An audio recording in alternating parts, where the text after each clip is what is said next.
And we are live. We're live. Hello, guys. We're live on YouTube. It's Adrian here from AlphaGuilty with Bradley from Syscoin. He will present himself in a minute. I will explain my atmosphere right now. I'm located in the Solana Hackathon, Solana Hacker House. And one second.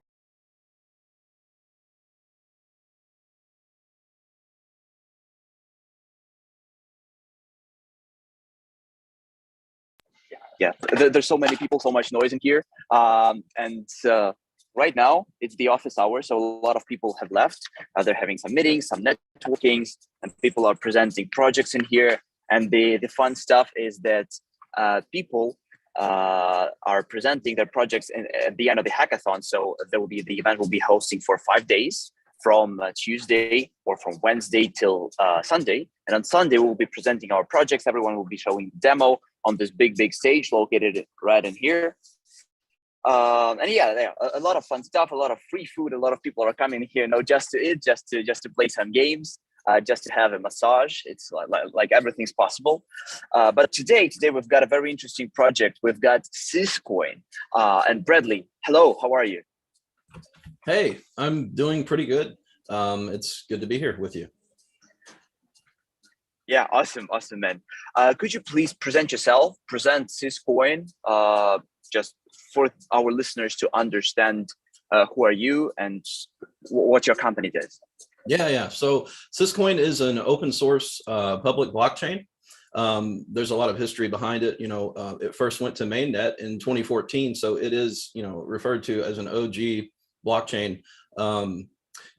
So I'll get into that a little bit, but my name is Bradley Stephenson, and I'm a member of the nonprofit Syscoin Foundation board, for the advancement and adoption of blockchain technology. So my background involves, professionally about 20 plus years experience in general IT, database, enterprise database development, and data architecture as well. I first learned about Bitcoin quite a while back, before most people were aware of it. I had first heard of it sometime, around 2012, 2011. But learned about it, actually dug into its implications, and started understanding it better around 2014, and started getting more involved in blockchain generally. Got involved with Syscoin when I learned about it in 2016, late 2016, around there. And I've been with the project ever since. So as for Syscoin, our perspective is towards solving the biggest challenges facing blockchain. I do get into some technical discussion somewhat, because I think it's important for people to understand what the problems are for blockchain in order to understand proper solutions, right? But I do try to keep things somewhat simple. But Syscoin is a modular design that is built to scale smart contracts, using ZK Rollups and other rollup technologies like optimistic rollups. We feel that a lot of the approaches to scaling that different projects have taken up to now, with basically monolithic designs as opposed to modular designs, really aren't sufficient. The trade-offs that they choose are too extreme to provide fast transactions and high throughput and low fees. So much of the time, decentralization is kind of tossed out the window, more or less, or it's trimmed away quite a bit, right? And there's countless different trade-offs that projects can make. But our approach with Syscoin is to provide a platform that essentially gives you the best blockchain experience, and along with security and decentralization, with the least amount of trade-offs. We start first with security and decentralization, as the foundation of the pyramid, and we consider scalability sort of the capstone. So if we can't scale, in a manner that preserves security and decentralization to a good degree, then scaling isn't something that you should be doing, right? So you've got to find a way to maintain that foundation that gave blockchain value to begin with, and find a way to scale appropriately on top of that. So what we have is essentially a dual chain architecture. We have a Bitcoin-based blockchain, that is about 92% compliant with the Bitcoin code base. So we can merge Bitcoin advancements, from that come from their intellectual capital into Syscoin, fairly rapidly with minimal changes. And we are merge mined with Bitcoin, right? So that means essentially that Bitcoin miners can reapply their existing proof of work that they, the proof that they have served the Bitcoin network. They can take those proofs and use those to mine Syscoin as well with no additional energy expenditure. So we're essentially incentivizing Bitcoin miners to continue to support Bitcoin, while at the same time, we are inheriting the security essentially of the Bitcoin mining network. And we're doing things like solving a lot of the problems that Ethereum ran into with proof of work, which led to it led to this, this upcoming thing that they call the merge, where they're shifting to proof of stake, using Casper for finality, doing proto-dank sharding for data availability, all these things, that they couldn't seem to accomplish with proof of work as efficiently. We've solved those challenges with proof of work without violating or changing any of its underlying security assumptions. So essentially, once Ethereum, moves past the merge and it's fully proof of stake and everything, Syscoin is a very important contrast to Ethereum in that we are retaining proof of work, not only any proof of work, but proof of work derived from the Bitcoin miners themselves. And we're solving finality, and we're providing data availability in a modular design that rollups can operate on. And essentially what that will lead to is, what everyone really hopes to see in Web3, as far as, a great user experience in all regards, especially pertaining to blockchain and value ownership and things like that. The kind of user experience that will work for GameFi, even Metaverse, or in the future smart cities with when we see a lot more IoT integration, instant transactions on rollups, all the technological advantages that are going to come from advancement of zero knowledge cryptography and its different implementations. We'll be supporting that with Bitcoin security on our layer one. So I think that's a good summary of where Syscoin is right now. There's a lot of, as I said, there's a lot of history behind Syscoin.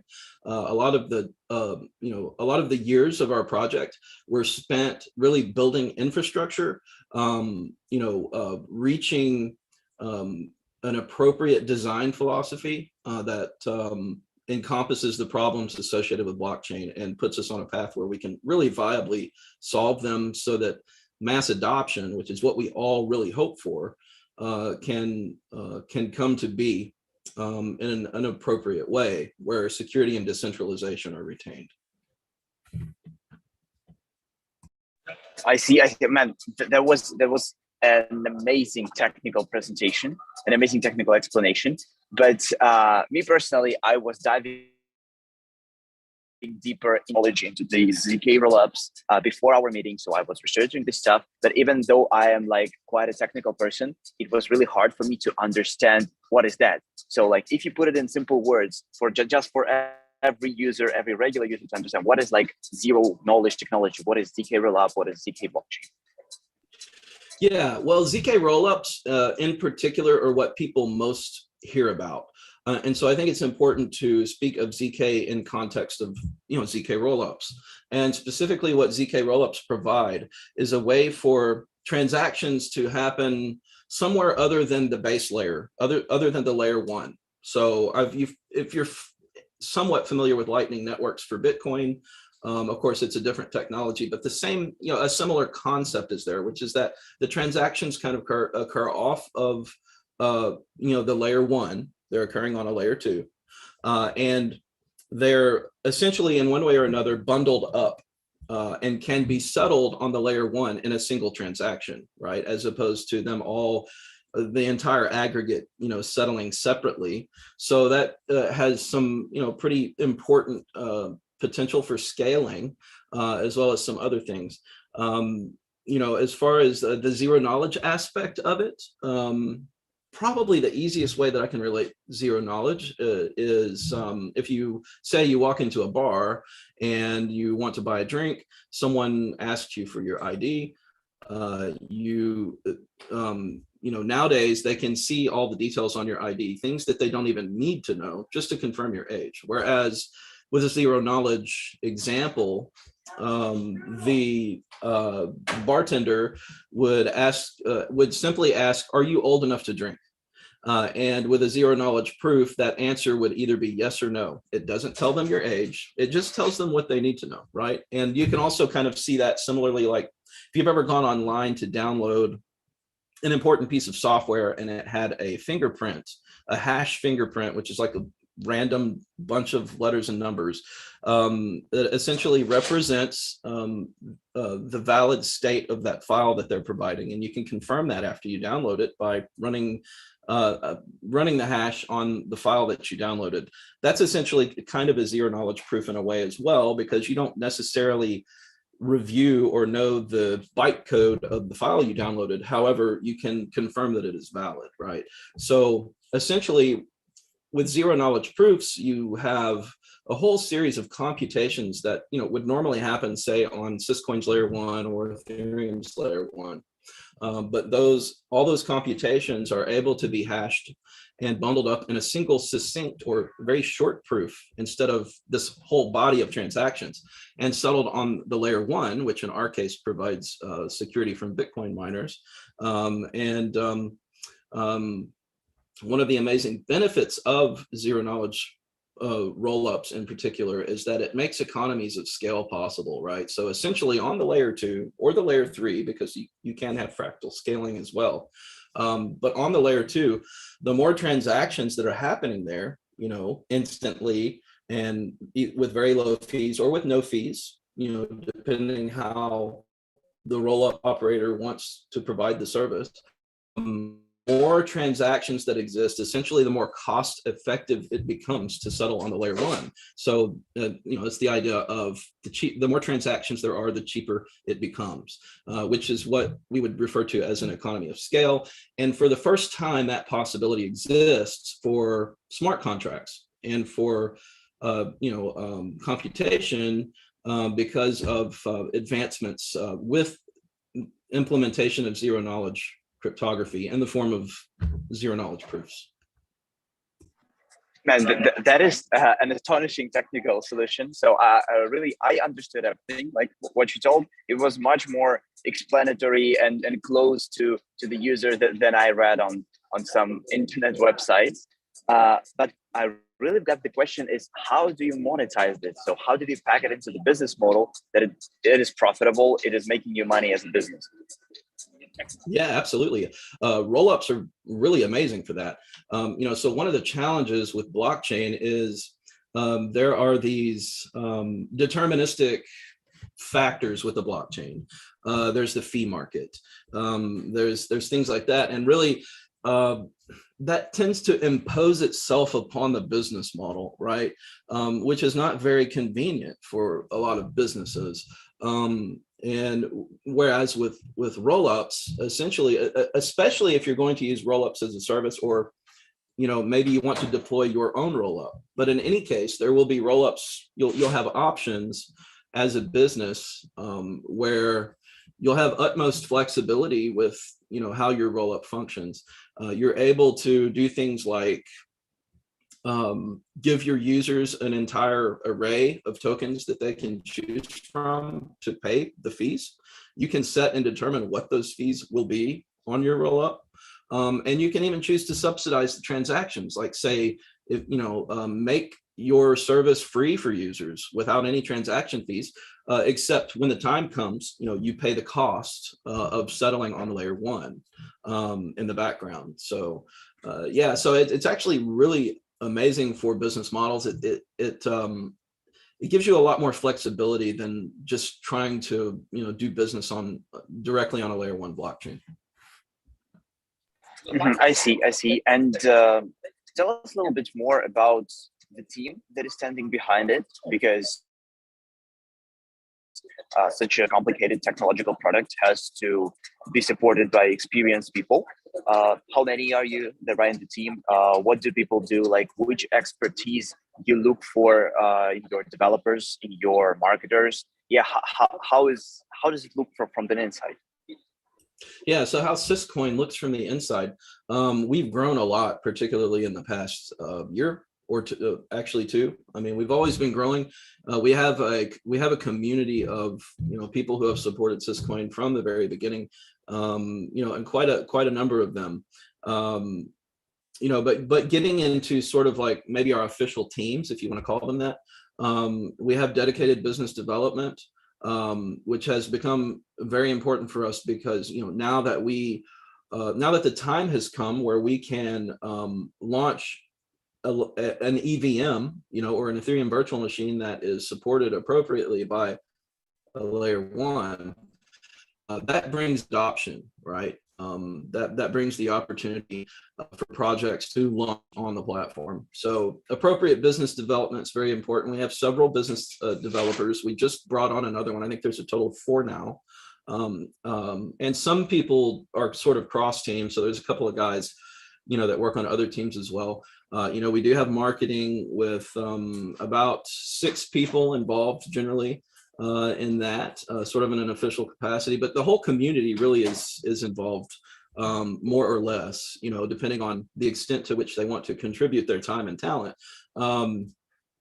As far as core development, Jag Sidhu is our lead core developer. He's been with the project since 2015. Willie Ko is also a core developer, and we work very closely with Polum.io, who have been supporting Syscoin for a few years now. They are the creators of the Pegasus DEX, our native DEX that's running on our platform, and they've also had a lot of involvement in the development of Luxy.io, which kind of has its own separate team. Those are separate projects, but developers that we do work closely with.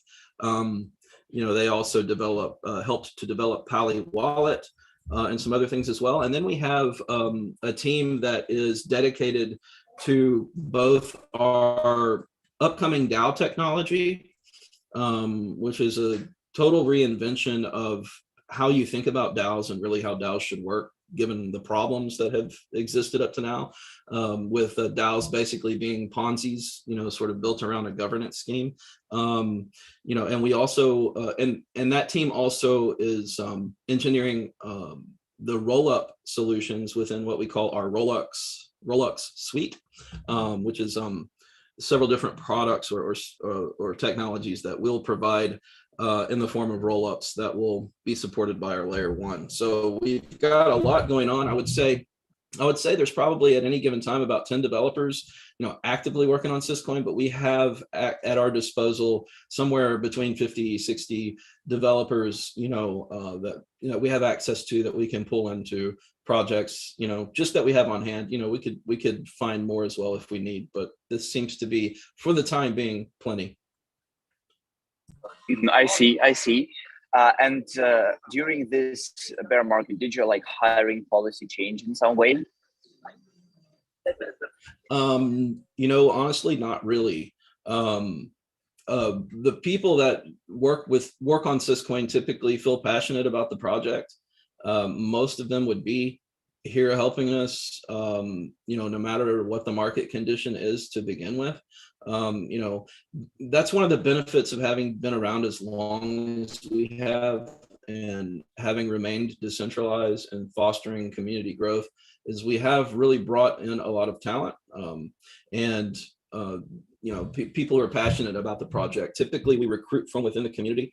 There's some cases where developers are working on the outside on other things, and they kind of get pulled in. But I would say probably, 4 out of 5 times, maybe even more than that, when we bring someone on to help, it's someone that has been in the community for a long time and has proven themselves.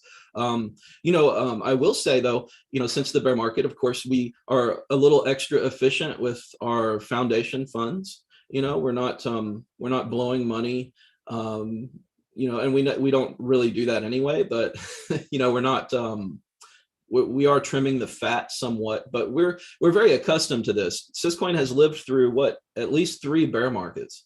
And we know how to function on essentially a shoestring budget. We have a lot more resources at our disposal now than we have had in times past, and that's how we're able to provide like TVL incentives for projects that are launching on the platform. But yes, we know how to operate efficiently with our resources. Yeah, I see. Because, even when this bear market started, there was an info that some big companies like Coinbase and similar, they fired a lot of people because, and their official explanation was that these people were hired when it was growing, and the expertise of the people wasn't really checked out that much, and they were hiring basically everyone. So right now they're cutting everything and doing and structuring their businesses in a more efficient way. So that is why I asked, because there's businesses where there's a lot of money, and sometimes these businesses do this mistake when they do not effectively manage their resources in this hyped up period. Yeah, absolutely. For the Cisco, I'm sorry, I interrupted you. For the Syscoin, what is the closest plans for you for 3, 6, 12 months? What are the key metrics that you look at in terms of growth? How do you understand that you're growing in a proper direction? What did you set up as your main metrics to grow? Share us a bit about this. Yeah, sure. So as far as 3, 6, 9 months out, in 3 months, we are expecting to have on testnet functioning, our optimistic rollup solution, as well as a cross-chain bridge that is built using zero-knowledge proofs, which is very interesting. It's one of a kind. There aren't any ZK-based bridges in existence today. We're the first, as far as I know, who will have that deployed.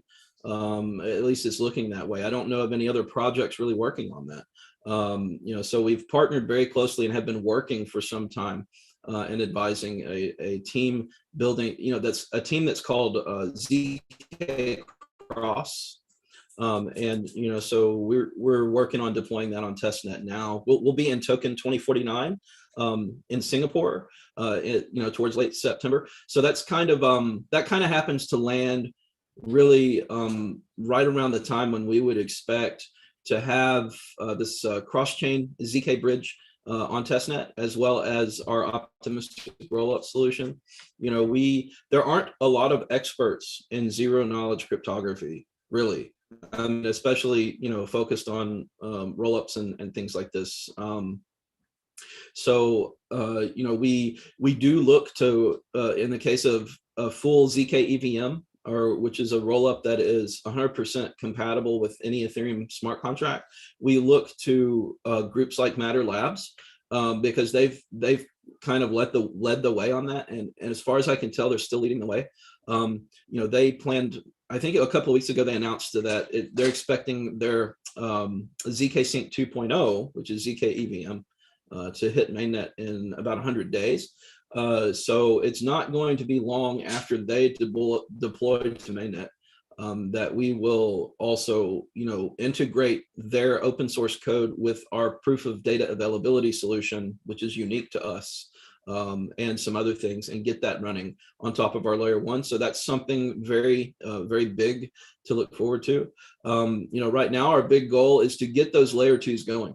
And the reason why is because our layer 1 is designed for security, as I've said, and decentralization. It doesn't have a fast block time, as intentionally as part of the design.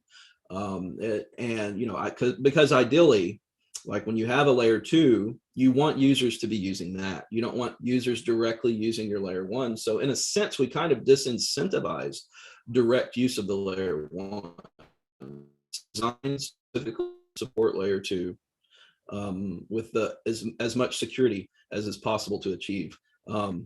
So we're looking forward to that.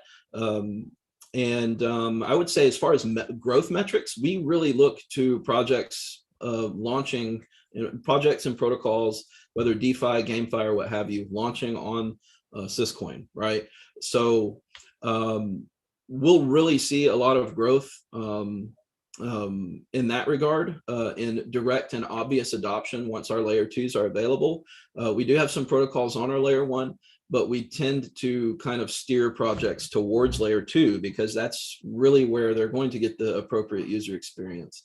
A lot of projects do have interest in launching on our layer 1 from time to time because layer 1 is the root of value, and it's a big opportunity to see a long-term sustainable L1, and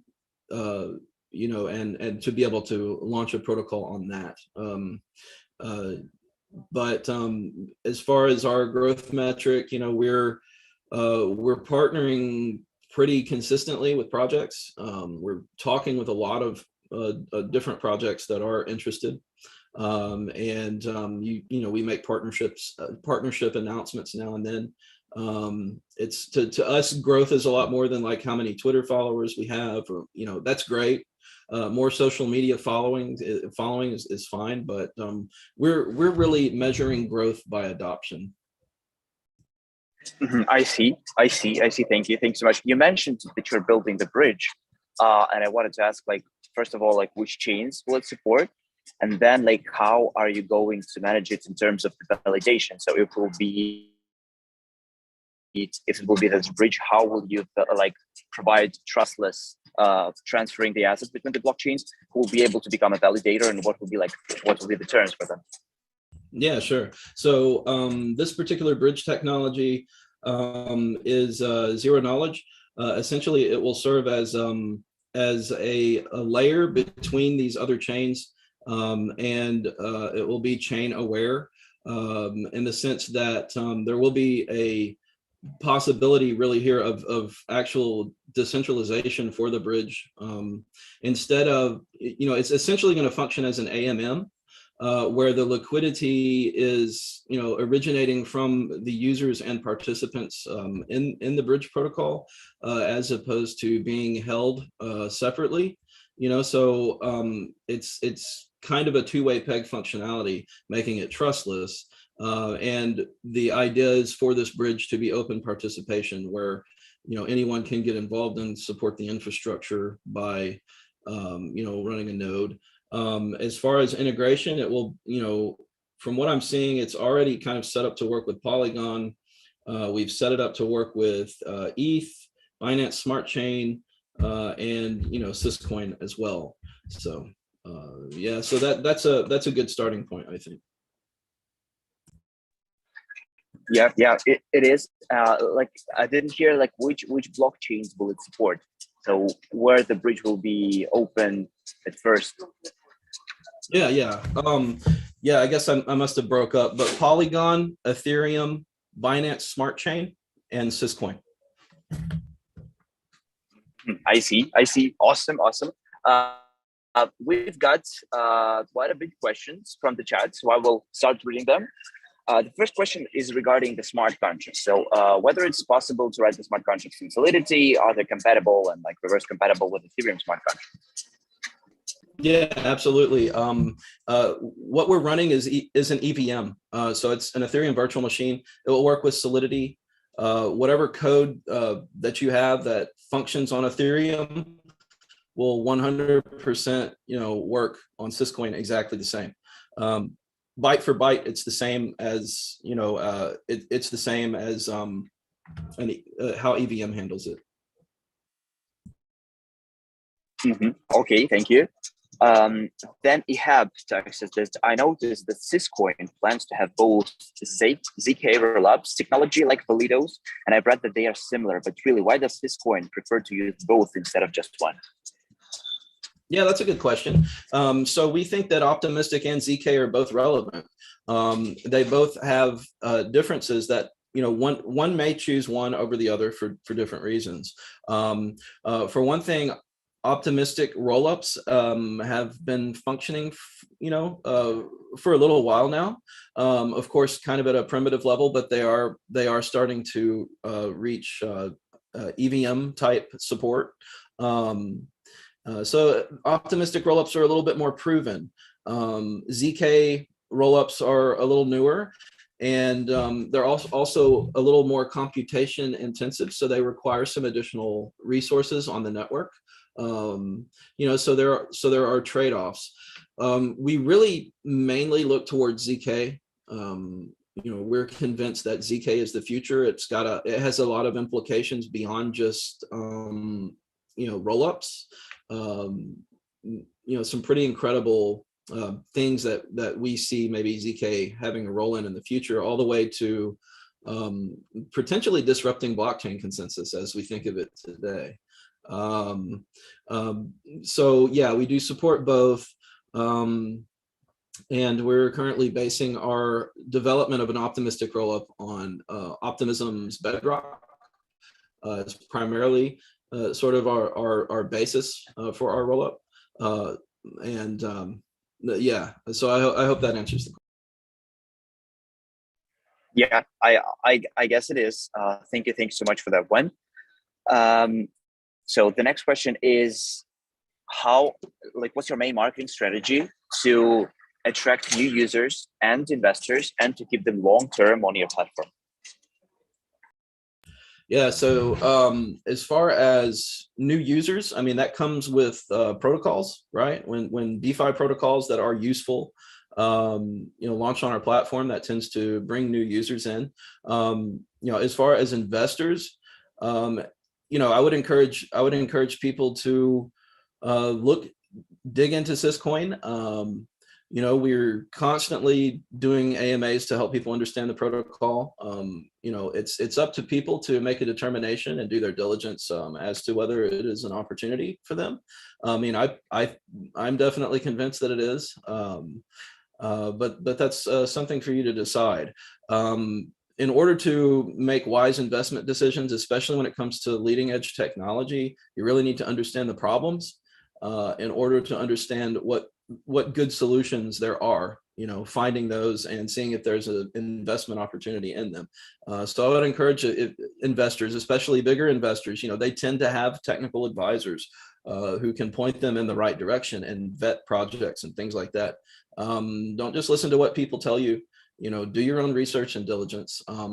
As far as investors, though, we're working currently on developing an initiative for an ecosystem fund. We talk with large investors pretty regularly. We had some representation at the Retosa Family Summit in Monaco, which is a pretty big and important event. We've got a lot of contacts from there. We're attending events as much as possible so that we can establish partnerships and work through business opportunities with all the people that attend, that are relevant to what we're doing. So yeah, we're growing a lot. We've got active business development going on. As I said, marketing is a very important part of what we're doing here. I don't know if maybe you are aware or your audience, but we recently started sponsoring a couple of drivers in the Porsche Super Cup. So it's been pretty cool to see the brand that the blockchain brand that I love the most on Porsche racers, right? And we're also working with Porsche 24 on some other things as well to kind of tie Syscoin in a little bit closer to the Porsche motorsport. So that's something to look out for. Yeah, I really, every time when I was starting a startup or working somewhere, it was really like a goal to start having a budget that allow you, you know, to sponsor some of your favorite, you know, football teams, or to partner with really the brands that are not just strategically important, but also like, you know, for the soul, for the funds, something like this. And so yeah, it's amazing to hear. Congratulations for working with Boris. Also, we've got a bunch of questions. They are from a similar domain, so I will compile it into one like big question and ask it to you. Security and anonymity are always prioritized by blockchain projects. So will you be having any solutions that plan to enhance users' trust? Will you be working with some dedicated teams who have already worked with the bridges, especially with the anonymity, with the security, so that you get the expertise and the competent opinion of these guys and make the competent work done? Yeah, so as far as security and anonymity, it's very similar on our layer 1 as it is with Bitcoin, right? Or Ethereum. With zero knowledge cryptography, of course, the opportunity presents itself for for full anonymity and privacy, right? So there is some opportunity there that for technology that can achieve that, just depending on how the ZK Rollup is implemented. That can be achieved as well. What was the other part of the question? Will you be engaging developers from the existing, bridges developed or like technical solutions that require like very high attention to the details of security, or will you be developing their own by yourselves? Because that even the big developers who have already worked with bridging and stuff, they get into trap where they get hacked and their users just lose the money. So do you have any sort of relations with the teams who have already participated in developing, like, let's say, the bridge that you are planning to roll out in the soon future? Yeah, absolutely. So the team that we're working with, for example, on this bridge that we're getting ready to deploy, they're subject matter experts in zero knowledge cryptography. We've already been working with subject matter experts there. There honestly, as I said before, there aren't a lot of experts in zero knowledge cryptography. So we, having come across their project and, we started digging into it, we saw that their methodology looked sound. Their approach to design was good. So we've been working with them for a while now. But yeah, certainly. I mean, as far as our design approach, when it comes to base layer technology, we tend towards technologies that are proven. And we don't want to make too many changes to things that are proven to work, like Bitcoin, right? Or with Ethereum's EVM, which we consider sort of the gold standard of decentralized computation. But we do engineer enhancements and things on top that make the entire system work far more holistically. And we provide additional security on top, like with chain locks, for example, to provide finality across our network of decentralized masternodes, right? So we are subject matter experts ourselves, particularly on layer 1, both with Bitcoin-based kind of UTXO technology track, as well as the more Ethereum, more account-based technology. We have to be experts in both of those, and we've been in the space for a while. So gotcha. Thank you so much for the response. The next question is a little bit more fun. So do you see the Syscoin as a part of the Metaverse trend? What and if there is any possibilities to Syscoin to be present in the Metaverse, what can Syscoin offer for that? Yeah, so Metaverse is interesting because I think it will have the potential to really change how people look at value and interact with it, think of it. And maybe they'll even bring some of those new concepts they discover in Metaverse, like, back into the real world with them, and see value maybe in a different way, or see new potentials and how value can be used. But as far as Syscoin is concerned and supporting Metaverse, something like Syscoin is actually very important for Metaverse, you know, rollups in particular, because when you're in game or something like that, you don't want to stand around and wait for transactions to happen. You don't even necessarily need to be, you know, performing a signing action every single time, you know, you're doing something that's interacting with IoT or interacting with value. So there, a lot of those processes need to be automated and made, you know, much more user friendly than typically how we think of Web3 or interact with it today. And all of that requires a great amount of scalability. So, you know, the level of scaling, you know, and potentially fractal scaling, particularly for gaming, is absolutely key to Metaverse having like a viable Web3 integration, right?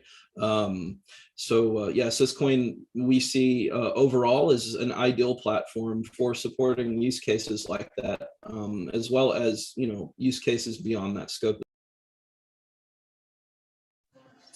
Okay, thank you so much.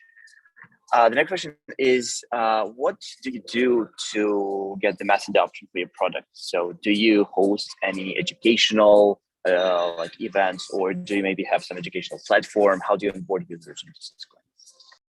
Yeah, we have some educational partners. We're working a little bit more on that lately. We, you know, we did do some educational material in the past over the years with Block Geeks, just to help developers kind of understand the platform. But mainly when it comes to adoption, particularly with a platform like ours, that is a layer 1 for computation, you know, it really involves making developers familiar with the technology stack. That's not incredibly difficult for us because most of them understand Ethereum. And since we're running a standard EVM that we're simply enhancing with the capabilities of our, you know, our overall protocol, you know, it's relatively easy for them to understand. It's easy for them to deploy their smart contracts. You know, the only piece I think that we're missing is rollups on layer 2, right? Or I'm sorry, a layer 2 with rollups. Yeah, but education is absolutely important. We have a recent partner. I think it was a few months ago we partnered with them, and you know, their focus is on providing an education platform for blockchain. We're always attending events and talking to projects and letting them know about you know, how Syscoin can really solve their problems. So that's a very important part of adoption and growth. I see, because we see a great potential in finding new communities in as AlphaGuilty, we see like potential in finding new communities and growing our community by onboarding more people from non-crypto space to the Web3, explaining them how to use it, what it is for, you know, like what possibilities it gives overall, not just as an investment opportunity, but like as a technology, as a new way of using your finance. So yeah, this particular topic, we at AlphaGuilty, you know, we have it as a little Bible that we need to do our own educational platform to make it simple to onboard new people to crypto. The next question is, staking is the new trend. What are staking options available for the Sys tokens? Are there any incentives for staking? And what are various ways to earn the Syscoin? Yeah, this is a common thing that people bring up because people are most familiar with proof of stake systems. Syscoin is proof of work, right? So there isn't staking as you might think of it. There is no simple staking where you just lock up some coins and you get some money for doing that. But what we do have is we have a proof of service layer that exists on top of our proof of work, which, you know, that proof of service is based on masternodes. So anyone and everyone is able to launch a masternode if they have at least 100,000 Syscoin. That masternode is an incentivized full node that provides resources to the network. It participates in quorums that provide finality. So it serves real use cases that are important on our network. And you receive, you know, a significant portion of the Syscoin block reward. I think masternodes get 75% of the block emissions, you know, of Sys, which is our native coin. You know, Syscoin is not a token, it's a native coin. That's another thing that I want to mention. And but yeah, I mean, that's a common question that we get. But yes, there are earning opportunities for holding Sys. It involves running a masternode. There are services out there that let you share a masternode with other people if you don't have 100,000 Syscoin, at least. Those tend to be trusted services. They're not affiliated with Syscoin or anything like that, but there are some services like that, like StakeCube is one to look into. Setting up and running a masternode really isn't that difficult. In fact, there's a service called Allnodes that will set up and run your masternode for you in a non-custodial way, where you still, control your collateral and everything. So they're, you're not trusting them with your value, with your assets or anything like that. But yeah, there are opportunities there. And if you want to find out more about that, you can go to sysnode.info, SYSNODE.info.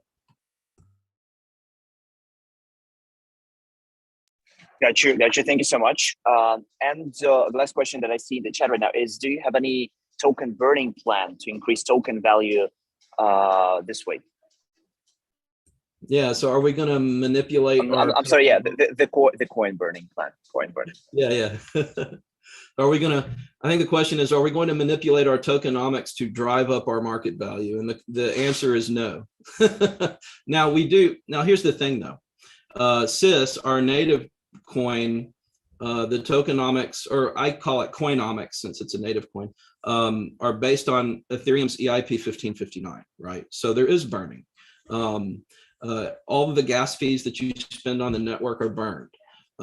As far as inflation or emission, the max inflation per year is about 1.25%, which is pretty low. It's designed to produce more Sys coins in line with sort of common projections of population growth, but 1.25% is actually the max inflation, and it never really reaches that high because there are always gas fees being burned on our EVM, right? And adoption is continuing to grow. We have more people using our blockchain than ever now, especially now that people can launch smart contracts on our layer 1. And that's going to grow, of course, with time. So there will be times, in the future where Syscoin will, similar to Ethereum, depending on network conditions, actually be a deflationary coin. Okay, thank you, man. I was reading the chat also, like while you were talking, and if you have some more time, because I see so many interesting questions in here that I really would love to ask you. So if you have, like, I don't know, like 10 more minutes, then we can proceed with them. Yeah, I'm good. Let's do it. Yeah, perfect. So many people will want to ask what are the strengths of the Syscoin, but I'd want to know what the Syscoin's shortcomings and difficulties are. What are your plans for resolving them? The only shortcoming that I see is that it's a hard sell for an average user, maybe that doesn't understand blockchain tech. And maybe doesn't want to understand blockchain tech, and all they know is that when they go use Solana, it's really, really fast and it's really, really cheap. But we encourage people to look at the bigger picture. These are complex engineering problems facing blockchain, and it's easy. Look, it's really to produce a protocol that can give somebody a really nice, fast user experience at the sacrifice to a detrimental level of other things that are incredibly important. And we're talking about too, as we look into the future, and we all want to see mass adoption. We want to see the adoption of institutions and big money, and that's not going to happen if they don't trust in the technology. Enterprise financial systems go through a lot of due diligence. And people aren't going to want to trust large amounts of money, generally speaking, especially traditional financial institutions, in systems that are not proven, so it's going to take time. It's going to take some time, but we're getting there. We're getting there step by step. I would say the biggest, I guess that's the biggest challenge with Syscoin, is helping people to see the entire design so that they understand that, that our vision is correct and we're doing this the right way instead of just trying to cater to the market to like have a project that might last a couple of years and make the founders rich or something. I see. What are the benefits of UTXO in the Syscoin chain, and why does Syscoin care so much about the SDK? So what future do you hold for it? Yeah, so UTXO is an incredibly efficient model. It's stateless, which means it's not having to track the balances and update state or update balances every single time there's a transaction. It's just inputs and outputs. I can hardly talk about that without getting too technical for most people, but it is a very efficient system. And it also happens to be inherently quantum resistant to a great degree, which is almost sort of prophetic on the part of Satoshi Nakamoto for going with the UTXO model. It's the model that Bitcoin uses. And we think into the future, UTXO, will remain relevant, especially as adoption of blockchain technology continues to grow. I think we're going to see sort of these sovereign governments try to implement their CBDCs. Most likely UTXO is a much better model for sort of a simple value transfer use case with things that can plug into it like compliance type rule sets. UTXO is much more ideal for something like that. And then there's that whole technology track involving Lightning networks, which has its issues. I'm not a huge fan of Lightning networks right now. But as far as a layer 2 scaling technology for UTXO, that's where most of the work has been done. I think it will overcome its problems. I think UTXO does have a future, and there are some innovators working on UTXO. It's not just a model that's sort of like off in a corner collecting dust. There are innovators working on UTXO technology. Syscoin is a big innovator in UTXO. That's what we spent, I think, the majority of our history until we launched an EVM, right, was working on UTXO. We implemented innovated things like ZDAG. I don't want to get too technical, but it's a scaling solution that can work within UTXO. It's very unique and is working today. There's also other projects innovating UTXO. Findora is pretty interesting. UTXO with zero knowledge, some of the zero knowledge innovations they're doing. Cardano, love or hate Cardano with how long it takes for them to deliver on their roadmap. There are some bright people at Cardano in regards to UTXO, so it's not a model that's going to just be forgotten about. The more blockchain is adopted, I think we'll see UTXO shine, particularly in the future.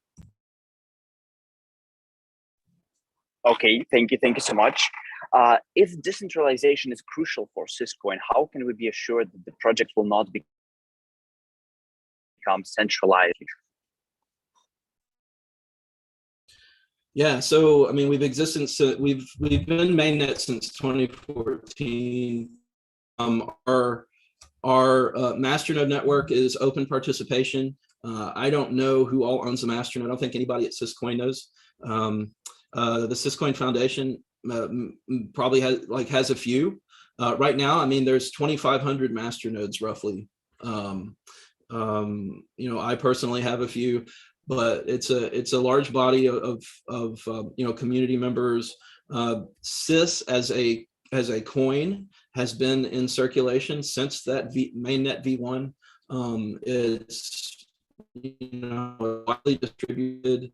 The foundation, we have some Sys. We keep some Sys on hand, to cover costs and things like that in an efficient manner.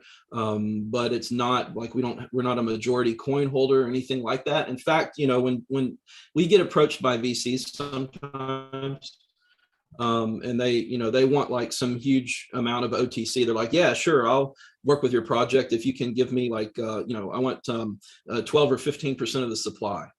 And I'm like, okay, well, number one, we're not a token, right? So maybe do your research.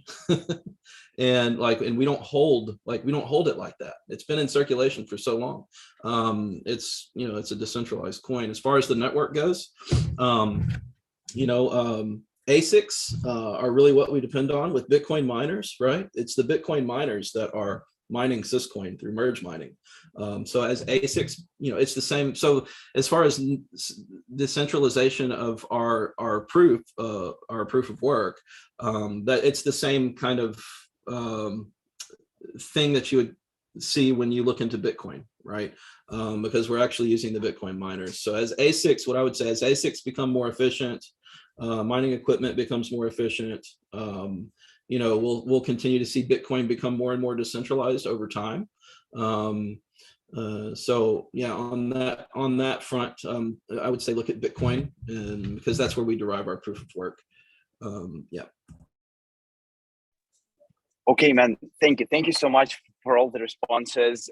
There was so many questions from an audience, and I really appreciate you guys who are looking at this right now for such interesting technical questions as well. Not so often we have so many people who are inside, like very deep into this stuff and understand what's going on. So I'm very glad that we touched not just the high level topics, but also like some low level ones, and talked about the back end, and talked about this the technical stuff that happens covered from our eyes. Thank you so much, Bradley, for being with us. Do you want maybe to do some call to action, something for the community, say something? Please feel free to do that.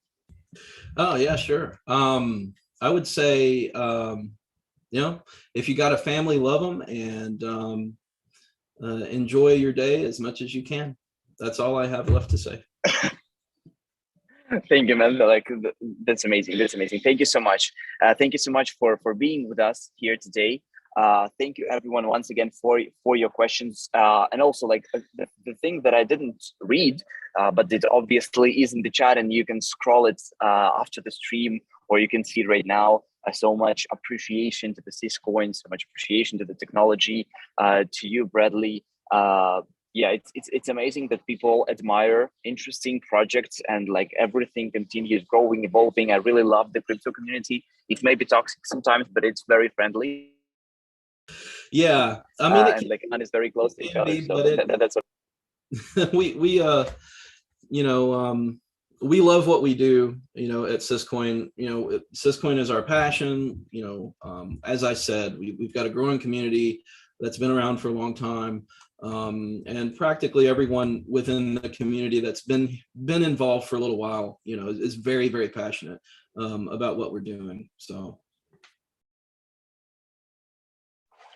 Yeah, then thank you everyone for tuning in with us. It was an awesome conversation. It was Adrian from AlphaGuilty, but to say in more detail, from Hacker House, Solana, Krakow, Poland. And it was Bradley from Cisco. And thank you so much for joining us. See you next time, guys. Bye-bye. Thank you. Bye.